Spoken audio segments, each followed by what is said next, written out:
வணக்கம். பனமா செய்திகளின் தயாரிப்பிலான பார்வை நிகழ்ச்சியில் உங்களை மீண்டும் சந்திக்கின்றேன். நான் கமலி காளிதாஸ். இன்றைய காலகட்டத்தில் மிகவும் கவலைக்கிடமான ஒரு பிரச்சனையாக பாலியல் துன்புறுத்தல்கள் தொடர்ந்து அதிகரித்து வருகின்றன. வயது, பாலினம், சமூக நிலை மாற்றம் என்ற எந்த வேறுபாடுமின்றி பலர், குறிப்பாக பெண்களும் சிறார்களும் இதில் அதிகம் பாதிக்கப்படுகின்றனர். ஆக இது ஒரு தனி நபரின் வாழ்க்கையை மட்டுமல்ல, அவரை சார்ந்திருக்கும் குடும்பத்தையும் சமூகத்தையும் பாதிக்கக்கூடிய ஒரு மிகப்பெரிய குற்றமாகும். எனவே இத்தகைய குற்றத்திற்கு சட்டம் என்ன சொல்கிறது? பாதிக்கப்பட்டவர்கள் எவ்வாறு பாதுகாப்பாக இருப்பது? குற்றவாளிகளுக்கு எதிராக எம்மாதிரியான நடவடிக்கைகள் எடுக்கப்படுகின்றன ஆகியவற்றை குறித்து தெளிவுபடுத்துவதற்காக இன்று அரங்கில் நம்மோடு இணைந்திருக்கின்றார் வழக்கறிஞர் கோகிலவாணி வடிவேலு. தொடர்ந்து அவரோடு பேசுவோம். வணக்கம் மேம். வணக்கம். எப்படி இருக்கீங்க? நல்லா இருக்கேன். சரி மேம், சற்று முன்பு நான் சொன்னது போல் இன்றைய காலகட்டத்தில் சமூகத்தில் செக்ஷுவல் ஹராஸ்மெண்ட் அப்படின்ற ஒரு விஷயம் ஒரு பேசும் பொருளாகவே ஆகிட்டுருக்கு அப்படின்னு சொல்லலாம். சரி, அப்படி இருக்கும்போது இன்னைக்கு சட்ட ரீதியில் எந்தெந்த மாதிரியான செயல்கள் எல்லாமே செக்ஷுவல் ஹராஸ்மெண்ட், அதாவது பாலியல் துன்புறுத்தல் அப்படின்ற அந்த ஒரு இதுக்கு கீழே வருது? இப்போ நம்ம பார்த்தா செக்ஷுவல் ஹராஸ்மெண்ட்னு சொல்லும் போது, அதாவது உங்களுக்கு ஏதாச்சும் உங்களுக்கு பாதிப்பு கொடுக்கணும். அதாவது மனநீதியாக உங்களுக்கு பாதிப்பு கொடுக்கறது, இல்லை உங்களுக்கு ஒரு அன்கம்ஃபர்டபுள் ஃபீலிங், எனக்கு இது எனக்கு ஏதோ ஒரு மாதிரியாக இருக்குது, ஏன்னா மனசு கொஞ்சம் சரியாக படலை, இந்த மாதிரி ஒரு விஷயம் நடக்கும்போது அதுக்கு கெஸ்டர்ஸாக இருக்கலாம், சொற்களாக இருக்கலாம். அதே நேரத்தில் இந்த மாதிரி கெஸ்டர்ஸ்னால், அதாவது சைன் லாங்குவேஜில் ஏதாச்சும் உங்ககிட்ட காட்டுறது, எல்ஆர்டியில் இருக்கும்போது பார்க்குறது மாதிரி இருக்கலாம். இல்லை இந்த மாதிரி சொற்களாக இருக்கலாம், ஆனால் ஆன்லைனாக இருக்கலாம், வேலை இடத்துல நடக்கலாம், இல்லை பப்ளிக் பிளேசஸ்லேயும் நடக்கலாம். இது எனி அன்வான்ட் காண்டாக்ட், அதாவது ஒரு செயல், உங்களுக்கு பிடிக்காத செயல், உங்களுக்கு கொஞ்சம் அச்சமாக இருக்கிற,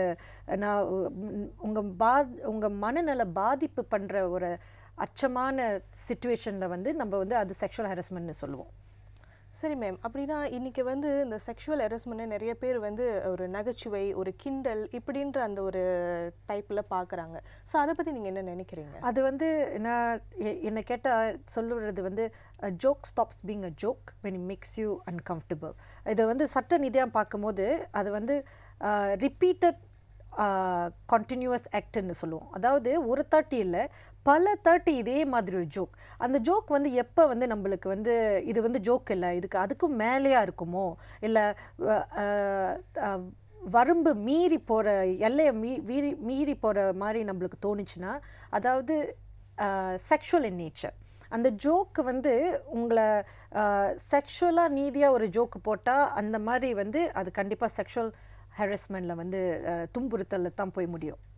சரி மேம், இப்போ இன்னைக்கு பாலியல் துன்புறுத்தல் சம்பந்தமாக, இந்த செக்ஷுவல் ஹராஸ்மெண்ட் சம்பந்தமான சட்டங்கள் என்னென்ன சட்டங்கள் அதற்கு கீழே இயங்குது?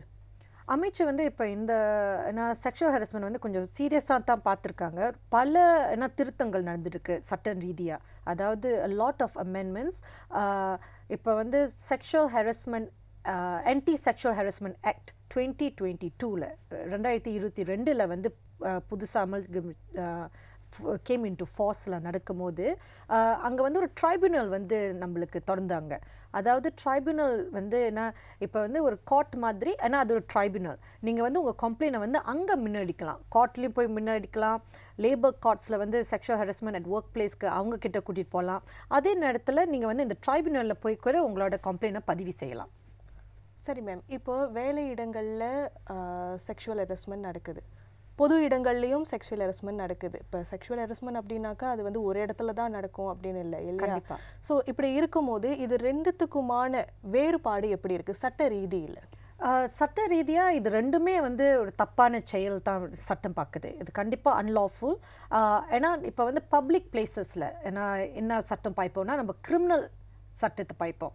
அதாவது பீனல் கோட், ஏன்னா ஒரு கிரிமினல் ஆஃபென்ஸாக இப்போ நீங்கள் எல்ஆர்டியில் நடந்து போயிட்டு இருக்கீங்க, அந்த இடத்துல உங்களுக்கு ஒரு செக்ஷுவல் ஹராஸ்மெண்ட் நடக்குது, இல்லை பஸ்ஸில் போயிட்டு இருக்கீங்க, இல்லை ஒரு பொது இடத்துல இது மாதிரி நடக்கும் போது செக்ஷுவல் ஹராஸ்மெண்ட் நடக்கும்போது நம்ம கிரிமினல் சட்டத்தை தான் நம்ம பீனல் கோட்னு இருக்குது, அதை நம்ம பாய்ப்போம் 509. அதே நேரத்தில் இப்போ ஒர்க் பிளேஸ் செக்ஷுவல் ஹராஸ்மெண்ட், அது உங்கள் வேலை செய்கிற இடத்துல இருக்கும்போது நம்ம இந்த anti sexual harassment harassment laws பார்ப்போம். அதே நேரத்தில் நம்ம வந்து சிவில் கோர்ட்ஸ்க்கு போவோம். ரொம்ப பேர் வந்து நினைக்கிறாங்க வந்து ஆன்டி செக்ஷுவல் ஹராஸ்மெண்ட்னா நம்ம எங்கே போகலாம், ஏன்னா போலீஸ் ரிப்போர்ட் பண்ணிவிட்டு அவ்வளோதான் நினைக்கிறாங்க. அது வந்து ஒரு தவறான கண்ணோட்டம். கண்டிப்பாக நீங்கள் வந்து சிவில் கோர்ட்ஸில் போய் நீங்கள் வந்து ஒரு பதிவு செய்யலாம், லேபர் கோர்ட்ஸில் போய் பதிவு செய்யலாம். இந்த மாதிரி இந்த வந்து உங்களுக்கு வேலை நீதியாக நடக்கும்போது நீங்கள் வந்து ஒரு எம்ப்ளாய்மெண்ட் லா வந்து கீழே கன்ஸ்ட்ரக்டிவ் டிஸ்மிசல்னு இருக்குது. அதாவது இந்த இடத்துல என்னால் வேலை செய்ய முடியாது, அதாவது நான் வந்து இந்த சிச்சுவேஷன் என்னை வந்து இக்கட்டான சூழ்நிலை என்னை வந்து நான் இதில் பாதிக்கப்பட்டிருக்கனால நான் கான்ஸ்ட்ரக்டிவ்ல என்ன டிஸ்மிஸ் பண்ணி போய் வந்து ஒரு கம்ப்ளைண்ட் வந்து லேபர் கோர்ட்ஸில் நான் கம்ப்ளைண்ட் பண்ணுவேன் எம்ப்ளாய்மெண்ட் லாவில்.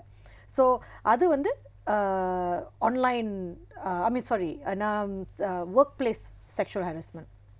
அதே நேரத்தில் நீங்கள் ரொம்ப பேர் சிவில் கோர்ட்ஸ்க்கு போவாங்க. ஏன் நம்ம லேபர் கோர்ட்ஸ்க்கு போக மாட்டோம், ஏன்னா எம்ப்ளாய்மெண்ட்டில் வந்து இது நடக்கலை, நான் வந்து சிவில் கோர்ட்ஸ்க்கு போகலாம். சிவில் கோர்ட்ஸ் வந்து ஒரு ஃபேமஸான கேஸ் வந்து 2010 எனக்கு நினைக்கிறேன். அவங்களுக்கு வந்து இந்த மாதிரி ஆஃபீஸில் வந்து இந்த டேர்ம்ஸ் நம்ம பார்ப்போம். நான் வந்து முந்தி சொன்னேன்ல, ஏன்னா டேர்ம்ஸ் சில பேர் நினைப்பாங்க இது வந்து நல்ல டேர்ம் தானே, அது எப்படி செக்ஷுவல் ஹராஸ்மெண்ட் இருக்குன்னு. இந்த டியர் பாய்க்கிறது, இந்த சயாங்னு கூப்பிடுறது, ஏன்னா நீங்கள் ஸ்மைல் பண்ணுறீங்க.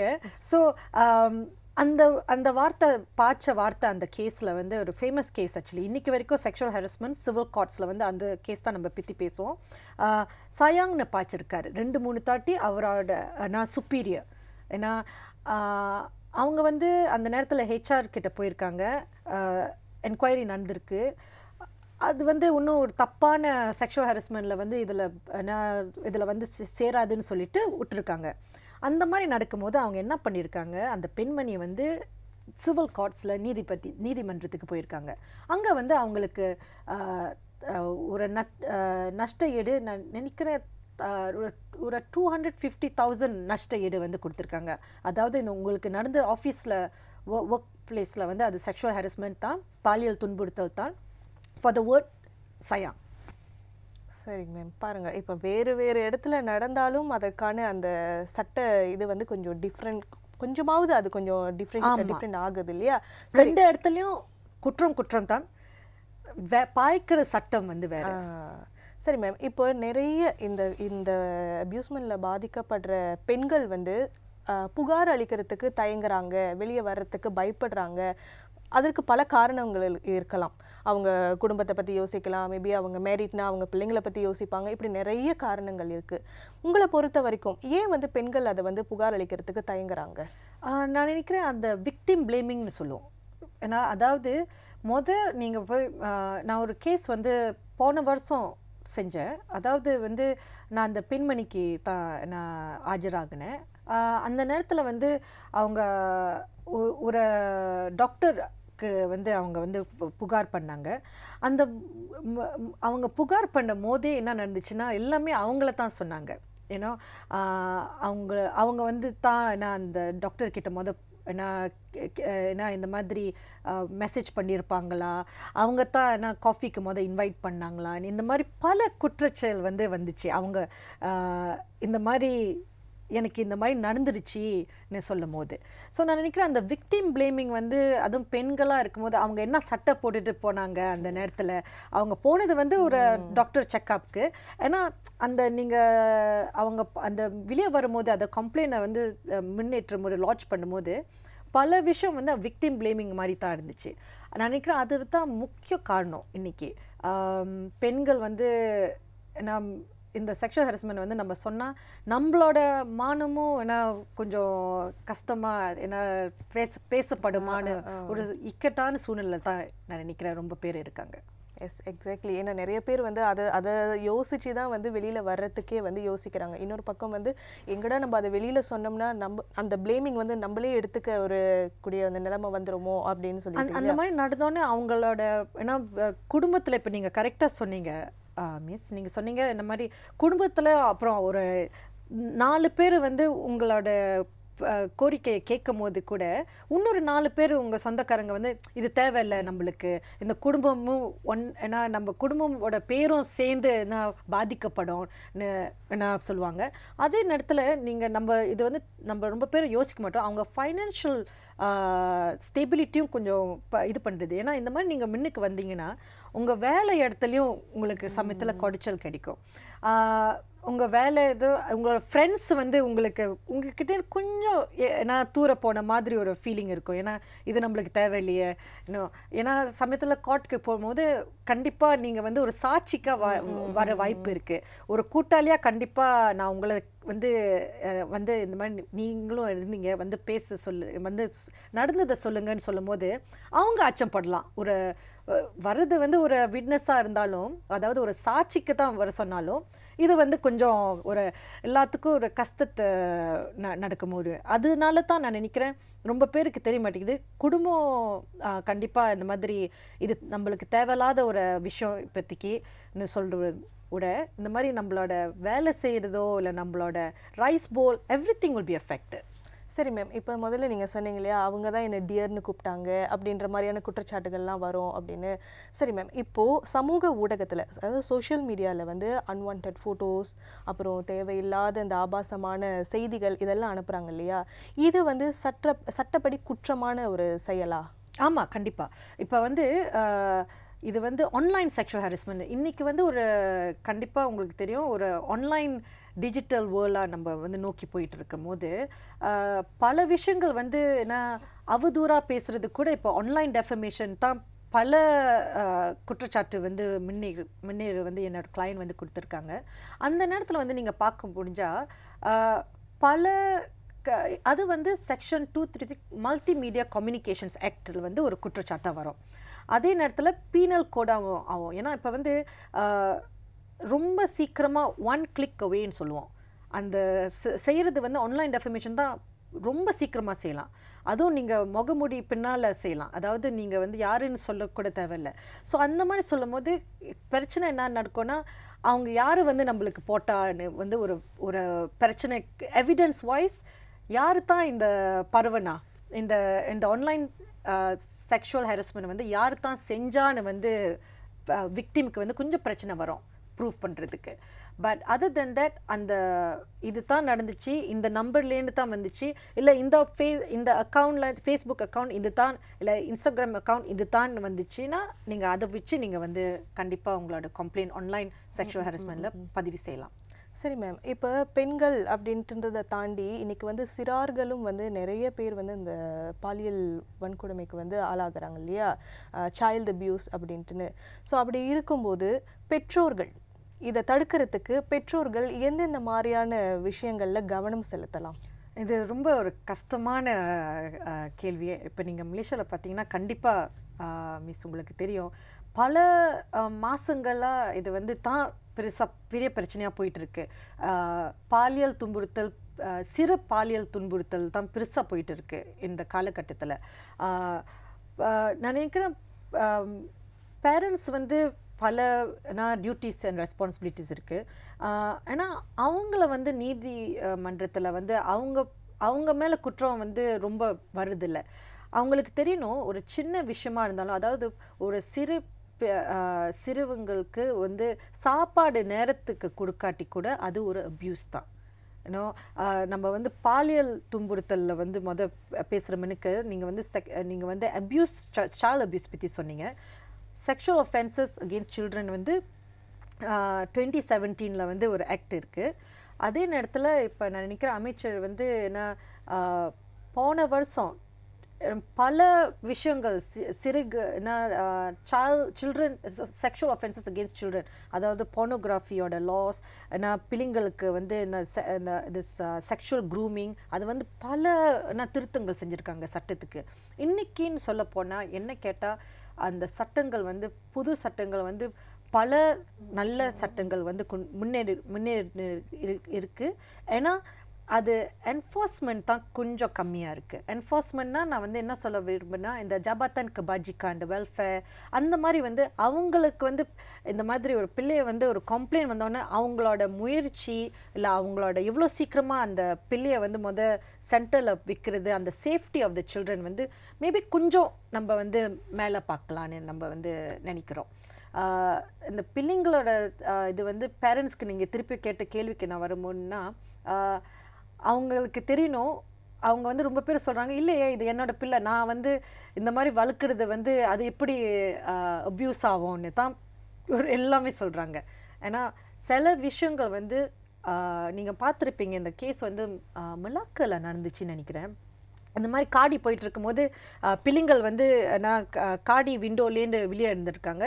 ஒரு தேர்ட் பார்ட்டி பார்த்தவங்க வந்து வீடியோ எடுத்து அவங்க அப்பா வந்து நான் கோர்ட்டுக்கு நீதிமன்றத்துக்கு கூட்டிகிட்டு போகும்போது அவங்க சொன்னது வந்து பிள்ளைங்களுக்கு நான் சந்தோஷத்தான் படுத்த பாட்டேன். ஏன்னா அது வந்து அந்த நேரத்தில் வந்து எல்லாத்துக்கும் புரிஞ்சுக்கணும், பிள்ளைங்க வந்து போகிற காடியில் வந்து வெளியே வரும்போது அது கண்டிப்பாக வந்து ஒரு பிள்ளைகளுக்கு சேஃப்டி பாதிப்பு நிலைமை கொண்டு வர விஷயம். சரி மேம், அப்படின்னா இப்போ இந்த பாலியல் துன்புறுத்தலில் பாதிக்கப்படுறாங்க அப்படின்னா அவங்க முதல்ல செய்ய வேண்டிய விஷயம் என்ன? இது வந்து நான் பிள்ளைங்களுக்கு வந்து நான் வந்து கொஞ்சம் கஷ்டம். ஏன்னா அவங்க அப்பா இல்லாட்டி அவங்க அம்மா யார் வந்து இது பண்ணுறாங்களோ இல்லாட்டி கார்டியன் அவங்க வந்து லாட்ஜ் பண்ணலாம். ஏன்னா சிறுவங்கள் வந்து ரொம்ப வயசு வந்து ரொம்ப சின்ன வயசாக இருக்கும். ஏன்னா இப்போ வந்து அடல்ட்டுக்கு நம்ம பேசுவோமே, நான் நினைக்கிறேன் அந்த முக்கியமான வந்து இந்த அந்த ஸ்பீட் மட்டும் நம்ம மிஸ் பண்ணக்கூடாது. அந்த நேரத்தில் வந்து இது நடந்துச்சுன்னா எனக்கு தெரியும் அந்த மனநிலை வந்து ரொம்ப கஷ்டமான மனநிலை. என்னோடய கிளைண்ட்ஸ்லாம் வந்து ஒரு பல வருஷம் கடந்து வந்து என்கிட்ட சொல்லுவாங்க, இந்த மாதிரி நடந்துருச்சு, இப்போ நான் செய்ய முடியுமா, இல்லை என்னோடய ஃபேமிலியில் என் சொந்த மாமா இந்த மாதிரி செஞ்சது, இப்போ வந்து நான் கம்ப்ளைண்ட் பண்ண முடியுமா? பண்ண முடியும். ஏன்னா இது வந்து ஒரு கிரிமினல் ஆஃபென்ஸ். டைம் லிமிட் இல்லை. ஏன்னா அதே நேரத்தில் நம்ம சீக்கிரமாக இல்லாட்டி எவிடன்ஸ் வந்து குறையிறதுக்கு கம்மியாயிரும். அதாவது உங்களுக்கு வந்து அது தொட்ட செக்ஷுவல் ஹாரஸ்மெண்ட்னா இல்லை இந்த மாதிரி பாலியல் துன்புறுத்தல்னா உங்களுக்கு வந்து அந்த நேரத்திலே குளிக்காமல் வந்து நீங்கள் வந்து கண்டிப்பாக ஒரு மெடிக்கல் செக்கப்புக்கு போகணும். போலீஸ் ரிப்போர்ட் வந்து அந்த நேரத்திலே போகணும். இதெல்லாம் வந்து நம்ம சமயத்தில் வந்து போக மாட்டோம். ஒரு சைக்காலஜிஸ்ட் ரிப்போர்ட் அந்த நேரத்தில் வந்து நீங்கள் போய் ஒரு சைக்காட்ரிஸ்ட்டை பார்த்து ஒரு ரிப்போர்ட் எடுத்துக்கணும். இதெல்லாம் கால கடந்து போய் செஞ்சால் இந்த எவிடன்ஸ்லாம் ஏன்னா அது வந்து அந்த அட்மினிஸ்ட்ரபிலிட்டி வந்து கொஞ்சம் குறையிறதுக்கு வாய்ப்பு ரொம்ப கூடையாக இருக்குது. அதுக்குன்னு நான் வந்து சொல்ல மாட்டேன், நீங்கள் வந்து இப்போ எவிடன்ஸ் இல்லாட்டி வந்து அது ஃபால்ஸ் ரிப்போர்ட். இப்போ ரொம்ப பேர் நினைக்கிறாங்க, இல்லைங்க இது பாருங்கள் அவங்களுக்கு எவிடன்ஸே இல்லை, இது வந்து ஒரு ஃபால்ஸ் ரிப்போர்ட்னு. அது வந்து தவறுங்க. நீதிமன்றத்தில் வந்து ஃபால்ஸ் ரிப்போர்ட்டா இல்லை இது வந்து இவங்களுக்கு எவிடன்ஸ் இல்லாதனால வந்து இந்த கேஸ் வந்து கம்மியாக நீதிபதி வந்து என்ன உங்களுக்கு செல்ல முடியாதான்னு வந்து சொல்கிறதுக்கு 2 விஷயம் இருக்குது. அது வந்து நீதிபதி வந்து கிட்ட விட்டுடலாம். So if you ask me, என்ன கேட்டால் தப்பான கண்ணோட்டம் வந்து ரொம்ப பேர் சொல்கிறாங்க, இல்லை ரொம்ப பேர் தப்பு அதனால தான் பண்ணுறாங்க, அவங்கக்கிட்ட எவிடன்ஸ் இல்லைங்க. ஸோ அது வந்து கண்டிப்பாக ஒரு ஃபால்ஸ் ரிப்போர்ட்டிங். அது வந்து தப்பான ஒரு கண்ணோட்டம். ஃபால்ஸ் ரிப்போர்ட்டிங்கும் ஏன்னா இவங்களுக்கு எவிடன்ஸ் இல்லாதனால இவங்களோட கிளைம் வந்து கோர்ட்டில் நிற்கலைன்னு சொல்கிறதும் 2 டிஃப்ரெண்ட் திங்ஸ். சரி மேம், இப்போ எவிடன்ஸ் அப்படின்னு சொல்லும்போது பாதிக்கப்பட்டவங்களுக்கு சொல்கிறேன், முதல்ல அவங்களுக்கு ஞாபகம் வர்றது சரி வாட்ஸ்அப் மெசேஜஸ் இருக்குது, நமக்கு வந்து இந்த வாய்ஸ் ரெக்கார்டிங்ஸ் இருக்குது, இதெல்லாம் கொண்டு போய் ஒரு எவிடன்ஸாக நம்ம கோர்ட்டில் கொடுக்க முடியுமா அப்படின்னு யோசிப்பாங்க. சரி மேம், இப்போ இதெல்லாம் ஒரு எவிடன்ஸாக கொண்டு போய் நம்மளால் கோர்ட்டில் போய் இதுக்கான அந்த வழக்கை வந்து தொடர முடியுமா? கண்டிப்பாக நல்ல கேள்வி. Yes, WhatsApp messages, screenshots. இப்போ வந்து நம்ம வந்து மாடர்ன் சொசைட்டியில் வந்து கண்டிப்பாக அந்த இடத்துல வந்து ஒரு சிசிடிவி இருந்திருக்கும். இப்போ வந்து அது வெளியே பப்ளிக் இடத்துல நடந்தால் இல்லை ஈவன் ஒர்க் பிளேஸில் நடக்கும்போது இது வந்து ஸ்க்ரீன்ஷாட்ஸ், வாட்ஸ்அப் கான்வர்சேஷன்ஸ், வாய்ஸ் நோட்ஸும் நீதிமன்றத்துக்கு கூட்டிகிட்டு போகலாம். அப்புறம் மெசேஜஸ், வேறு இன்ஸ்டாகிராம் மெசேஜஸ். ஆனால் நீங்கள் என்ன பார்த்துக்கணுன்னா இன்றைக்கி வந்து காலகட்டத்தில் வந்து அந்த டர்ன் ஆஃப் டிஸப்பியரிங் மெசேஜஸ்ன்னு இருக்குது.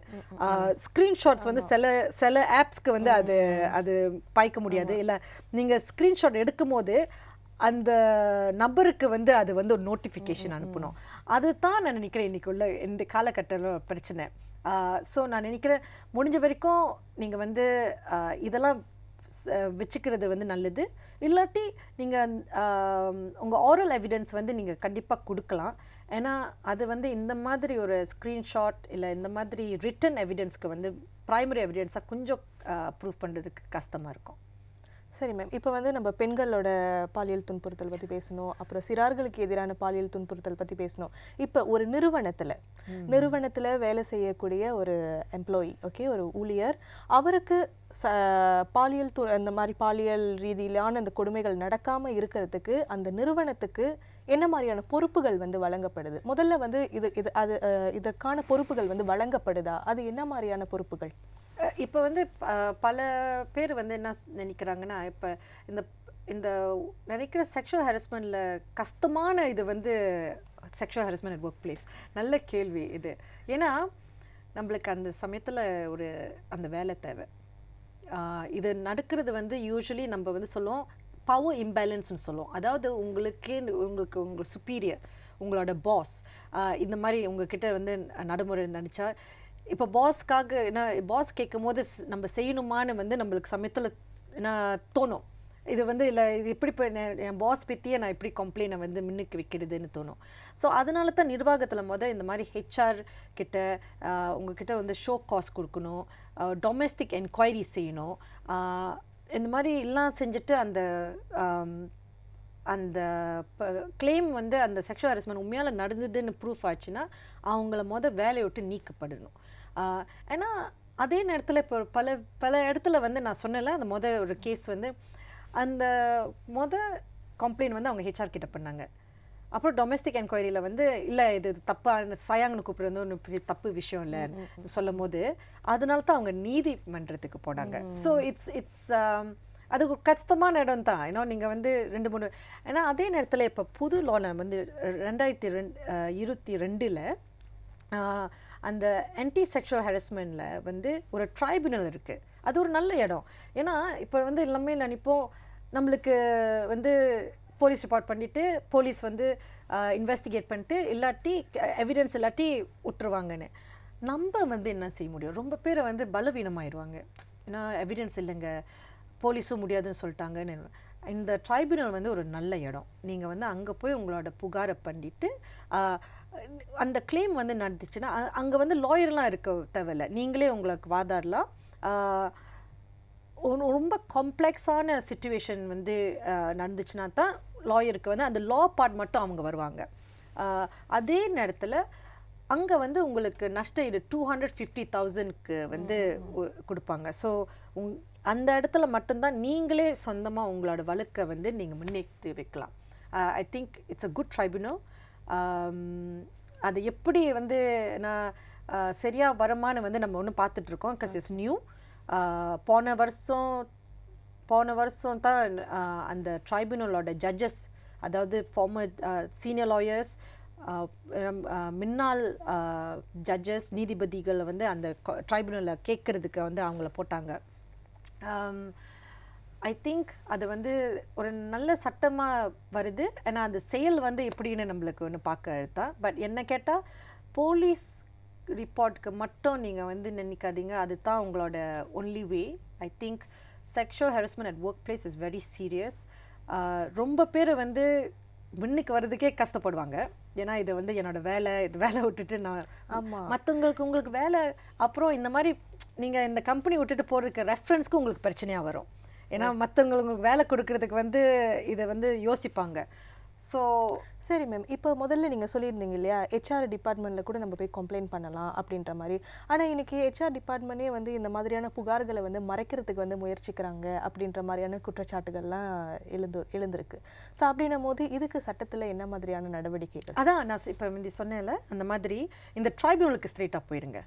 இப்போ வந்து உங்களுக்கு அவங்களோட கம்ப்ளைண்ட்டை வந்து படுத்துனாங்கன்னா, இல்லை இந்த மாதிரி ஹைட் பண்ணி இல்லை கோல்ட் ஸ்டோரேஜில் போட்டுட்டாங்கன்னா, இல்லை அந்த கேஸ் நான் சொன்ன மாதிரி இந்த மாதிரி கேஸில் வந்து இல்லைங்க நம்ம வந்து விசாரிச்சிட்டோம், இதில் வந்து ஒரு கேஸ் இல்லைங்கன்னு சொல்லும் போது நான் நினைக்கிறேன் என்ன நடக்கும்னா, நம்ம இந்த மாதிரி ட்ரைபுனலுக்கு போகலாம், இல்லாட்டி நீதிமன்றத்துக்கு சிவில் கோர்ட்ஸில் போயிட்டு உங்களோட கிளைமை வந்து நீங்கள் பதிவு செய்யலாம். Okay ma'am. இப்போது workplace sexual harassment policy அப்படின்றது வந்து எல்லா நிறுவனத்திலையும் கட்டாயம் இருக்க வேண்டிய ஒரு பாலிசியா மேம்? கண்டிப்பாக. அது வந்து என்ன பிரச்சனைனா, இப்போ ரொம்ப எல்லா கம்பெனியும் அது வந்து ஒரு கம்பல்சரியாக ஆக்க மாட்டிக்காங்க. அதுதான் பிரச்சனை. ஏன்னா இது வந்து தான் நம்ம ஒரு முன்னேற்ற நேஷனாக போகிறதுக்கு, ஏன்னா நான் சமுதாயமாக முன்னேறதுக்கு நான் நினைக்கிறேன் இந்த code of guidelines, code of sexual harassment இதெல்லாம் ஒரு முக்கியமான அங்கம். அந்த நான் நினைக்கிறேன் இந்த மாதிரி ஆர்கனைசேஷன் இல்லை கம்பெனிஸ்க்கு அந்த மாதிரி இல்லாட்டி நம்ம வந்து அந்த மாதிரி லெட்டர் ஆஃப் ஆஃபர் வாங்குற முன்னுக்கு நம்ம அது கேட்டுக்கணும். இந்த மாதிரி இருந்த கம்பெனிஸ் தான் நம்ம வேலைக்கே நம்ம சேரணும்னு நான் கேட்டுக்கிறேன். ஏன்னா I think it's a very good thing. All companies should be adhering to this. Okay okay okay ma'am. இப்போது ஆன்லைன் ஹராஸ்மெண்ட், ஃபிசிக்கல் ஹராஸ்மெண்ட் இப்படின்னு சொல்லிட்டு 2 இருக்குது. இதில் வந்து ஆன்லைன் ஹராஸ்மெண்ட்டை விட ஃபிசிக்கல் ஹராஸ்மெண்ட் அப்படின்றது ஆபத்தா, இல்லை இது 2ல் எது ஆபத்து? என்ன கேட்டால் 2மே ஆபத்து. ஏன்னா இது ரொம்ப சீக்கிரமாக படுறது ஆன்லைன் ஹராஸ்மெண்ட். நான் சொன்ன மாதிரி அது இன்னும் கொஞ்சம் டேஞ்சரஸ். ஏன்னா ஃபிசிக்கல் ஹராஸ்மெண்ட்டாவது அந்த நேரத்தில் நடக்கிறது வந்து நம்மளுக்கு தெரியும்.